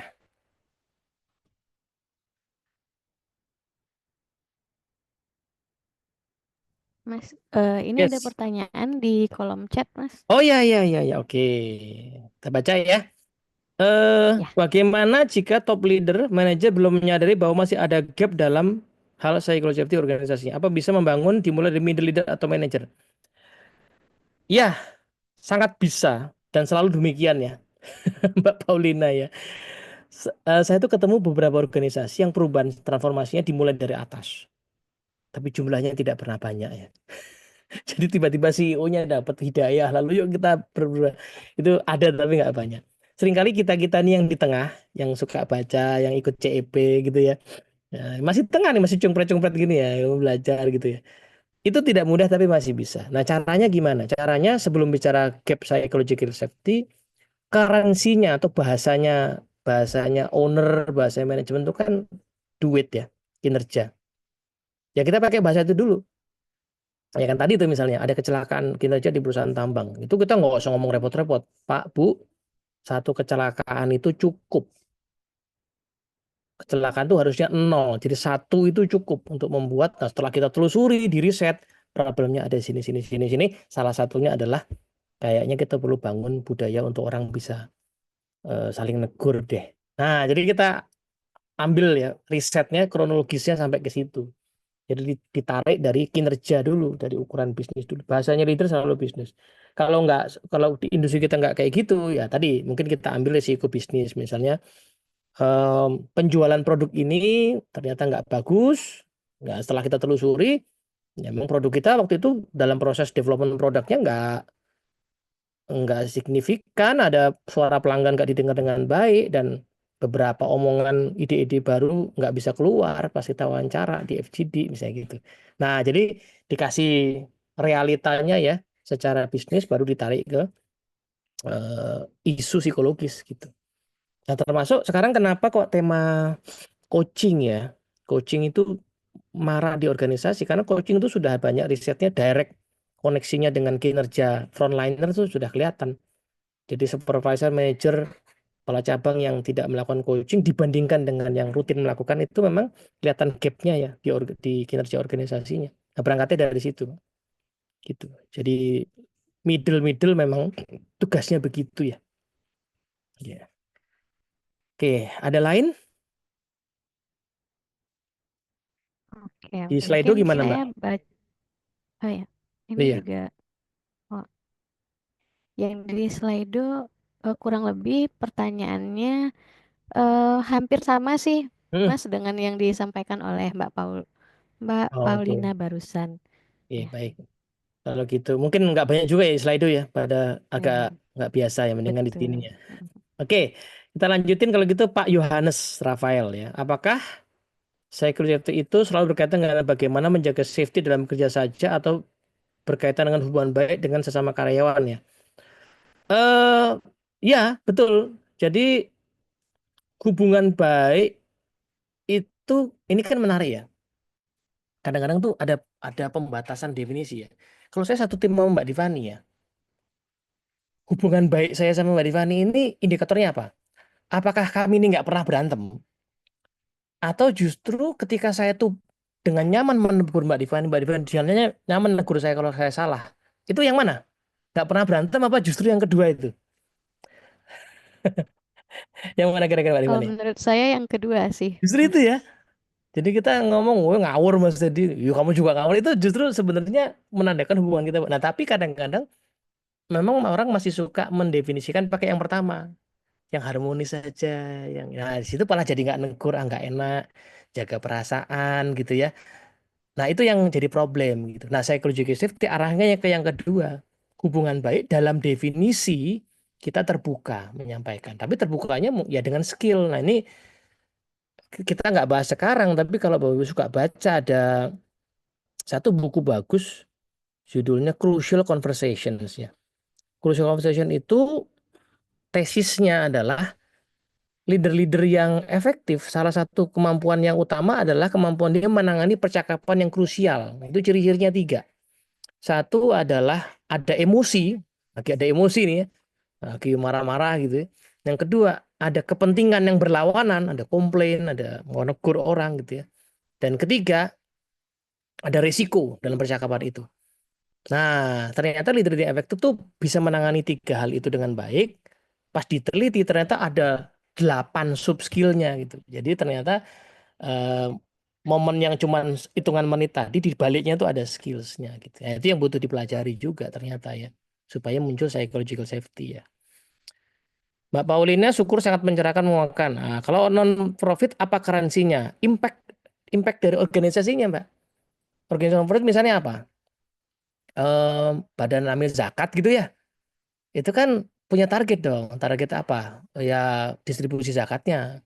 Kalau distribusi zakatnya tidak merata atau asal distribusi atau tidak sesuai dengan visi misinya, nah itu jadi apa namanya? Oh, ternyata zakat kita di distribusi ada yang komplain nih, distribusinya tuh kok di lingkaran yang itu aja gitu. Nah, itu kan sudah mulai ada gejala-gejala yang bisa ditangani ya.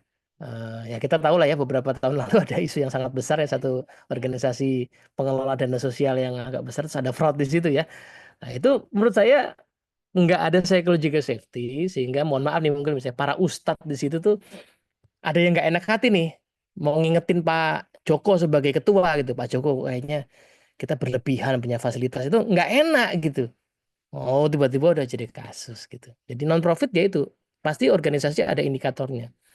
Ya, atau mungkin kalau yang lebih nggak profit lagi, kemarin saya diundang tahun lalu tuh sharing di satu organisasi keagamaan. Salah satu apa organisasi agama Buddha, itu Buddha yang sangat spesifik ya, jadi sedikit sekali. Mereka punya target gampang banget, bukan gampang sih maksudnya bagi mereka itu sulit ya. Gimana umat yang ada, umat yang terdaftar di vihara itu rajin datang ke vihara itu. Nah, itu kan karansinya itu, ya, karansinya itu. Berhasil nggak kita? Kalau kita ngerasa program kita bagus, harusnya yang datang banyak dong. Kenyataannya program kita anggap bagus, yang datang sedikit. Nah, gitu. Oke, Gregoriana Gata ini Genzi kayaknya nih namanya, menarik nih kayaknya. Quinsia kan gitu-gitu ya sekarang. Gregoriana Gata Prabu Winagara, luar biasa nih. Ini sebenarnya 4 kata digabung kayaknya ya. Oke. Panggilannya siapa nih? Pak, jadi apakah untuk menumbuhkan psychological safety jika lingkungan dan perusahaan terdiri dari individual, ketika ada staf bawahan menyampaikan pendapat justru dianggap sebagai beban karena akan menambahkan PR sehingga pada akhirnya seringkali dalam pertemuan akan cenderung nah ini justru ciri-ciri belum safe secara psikologis gitu. Karena gini, di organisasi yang psychological itu 2 pihak ya. Saya tahu saya boleh berpendapat, tapi juga saya tahu pendapat saya mungkin tidak diterima dan saya oke dengan itu.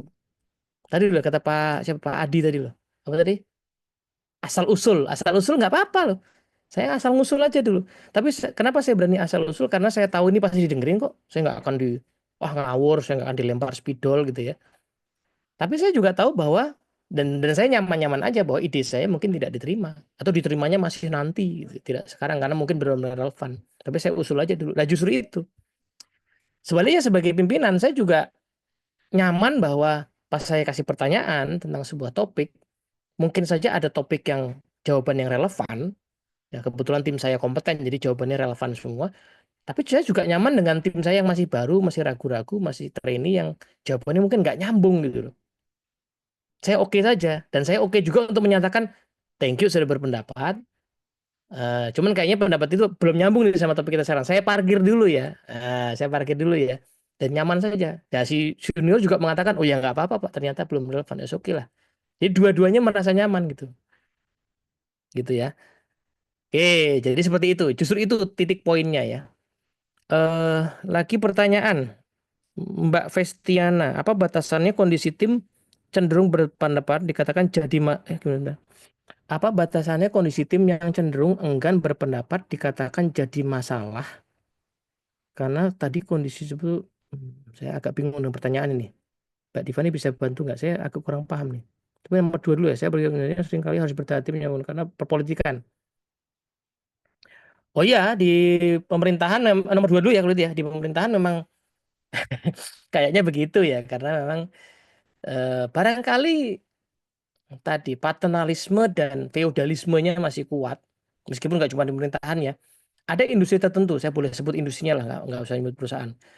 Dan mereka mengakui swasta pun, tapi di industri, mohon maaf nih kalau ada yang di situ ya, tapi beliau sendiri mengatakan begitu level direksinya.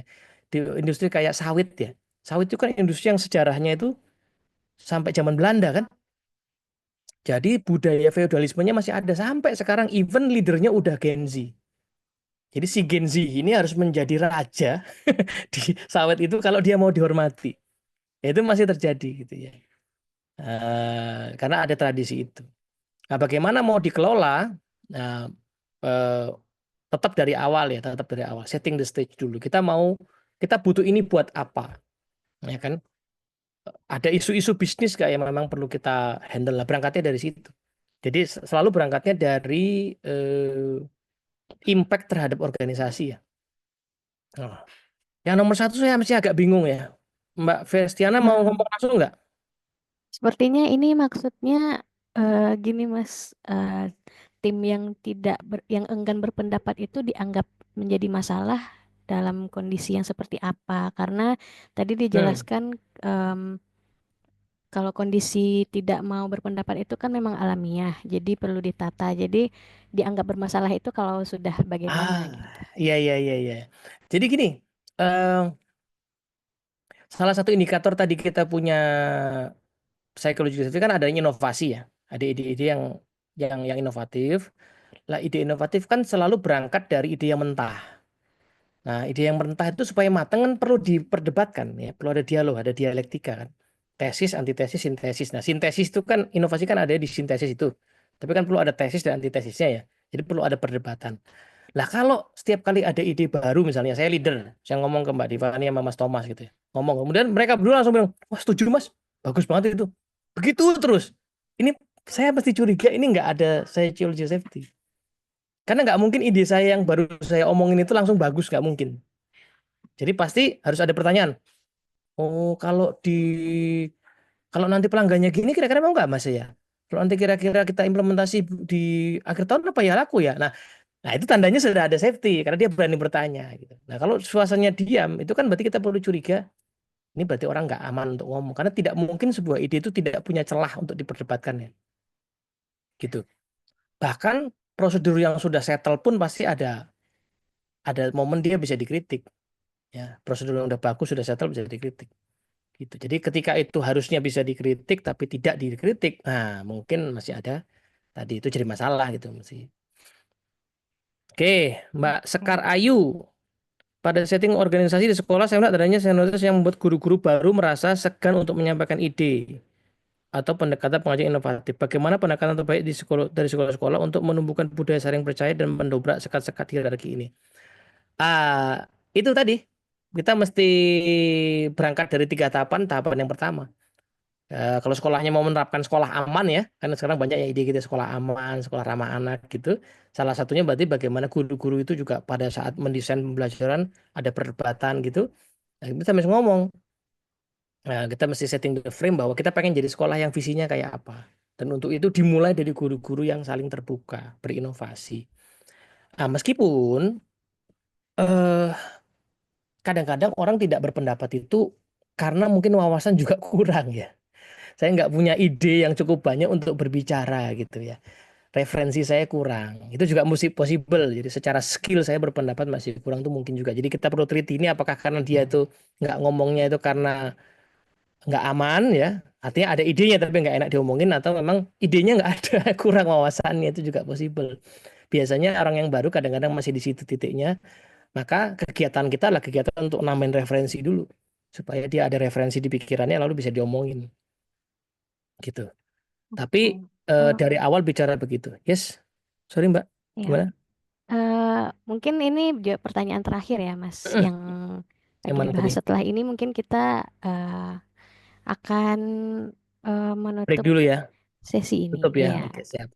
Terakhir betul. mungkin ini ya, Pak Made atau Mbak Pak Made mungkin ya. Bangun kondisi yang efektif apakah dimulai dengan menginterview pegawainya atau dari pimpinannya? Yang paling bagus dari pimpinannya ya. Karena tadi kan topik kita leadership ya. Tapi kan kita tahu pimpinan itu tidak mudah dipengaruhi kalau kita di tengah tadi pertanyaan siapa tadi Mbak Paulina kalau nggak salah ya.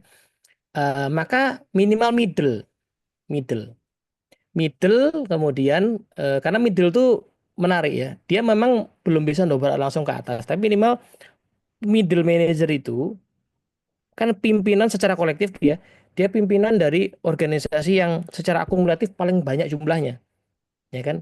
Misalnya manajer anak buahnya cuma 5, tapi kalau ada 50 manajer itu kan secara populasi gede banget. Jadi kalau manajer ini punya skill yang baik, itu ke bawah masih oke. Ya meskipun kalau atasannya belum terbangun ya pas kita training biasanya suka ngomong gitu kan. Wah, Mas Faikul saya aja nggak berani ngomong di atas. Nah, mungkin akan ada sementara akan ada jurit-jurit begitu ya, gitu. Tapi kalau seandainya paling baik jadi ini adalah kerja kepemimpinan ya sekalian ya. Saya kerja itu kerja kepemimpinan. Kalaupun kita mengintervensi individu itu ya satu dua lah. Ini kerja leadership task gitu. Nah, kira-kira begitu, Bapak Ibu sekalian, waktu kita sudah habis ya. Moga-moga manfaat. Sampai ketemu lagi. Kalau gitu saya tutup langsung ya Mbak, Mbak ini ya. Di mana ya? Dari saya ya. Ya, boleh. Iya. Oke, moga-moga bermanfaat ya. Assalamualaikum warahmatullahi wabarakatuh. Moga Mbak Divani saya kembalikan. Oke, terima kasih banyak Mas Dedi untuk pemateriannya yang isinya daging semua ya Bapak Ibu. Nah, terima kasih juga untuk antusias dari Bapak Ibu sampai belum semua pertanyaannya sempat kita jawab sampai akhir sesi ini berakhir. Tapi semoga semua pertanyaan yang sudah dijawab dan juga materi dari Mas Dedi hari ini sudah cukup memberikan pemahaman baru dan pengetahuan baru kepada Bapak Ibu.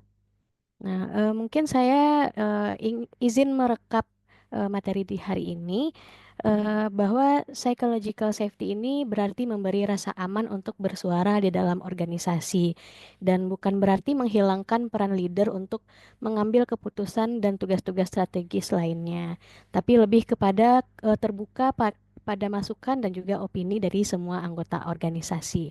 Nah, semoga diskusi hari ini bisa memberikan wawasan baru tentang bagaimana kita semua semakin memahami pentingnya psychological safety dalam membangun budaya percaya di tempat kerja.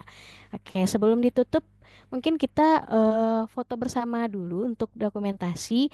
Jadi kepada Bapak Ibu dimohonkan untuk menyalakan kamera dan nanti mungkin tampilan Bapak Ibu di device saya mungkin berada di halaman yang berbeda. Jadi mohon untuk nanti menahan dulu eh, posenya selama nanti pengambilan fotonya.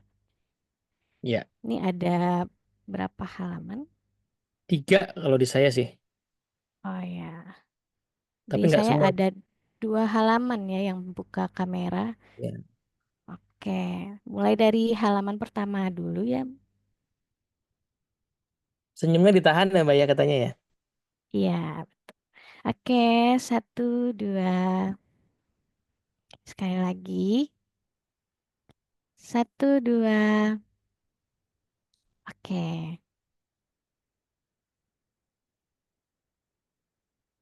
Oke, untuk dokumentasinya sudah selesai. Eh, Saya sekali lagi mengucapkan terima kasih kepada Bapak Ibu dan juga saya ingin menginformasikan bahwa kita akan ada sesi break sebelum nanti akan lanjut ke sesi kedua dengan materi yang tidak kalah menarik. Baik, untuk itu saya akhiri sesi pertama ini. Terima kasih banyak semuanya dan sampai jumpa di sesi selanjutnya.